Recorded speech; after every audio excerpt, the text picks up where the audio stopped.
नमस्कार छ मेरो सम्पूर्ण फेसबुक तथा युट्युब परिवारमा। आशा गर्छु सबैजना सन्चै हुनुहुन्छ भनेर र म पनि सन्चै छु। गाइज मैले चाहिँ लगभग 4 वर्षै हुन आँट्यो।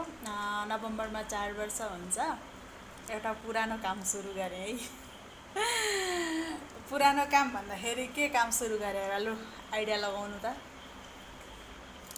मैले चाहिँ एउटा पुरानो काम सुरु गरेँ। केही त आइडिया लगाउनु भयो होला। कति वेट गराउनु हजुरहरूलाई। हेर्नुहोस् न, पुरानो काम चाहिँ यो है मेरो। लगभग 4 वर्षपछि फेरि सुरु गरेँ। अनि आज मसिन ल्याएर पहिलोचोटि ब्लाउज सिलाउन बसेँ नि त।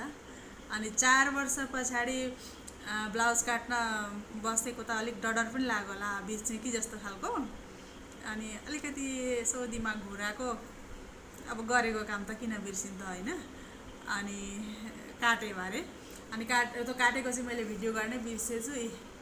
यता सिलाउँदैछु, आधाउधी सिलाइ पनि सकेँ र पुरा सिलाएर पनि म हजुरहरूलाई देखाउँछु। ल भेटौँला अर्को भिडियोमा। Radhe Radhe, by by.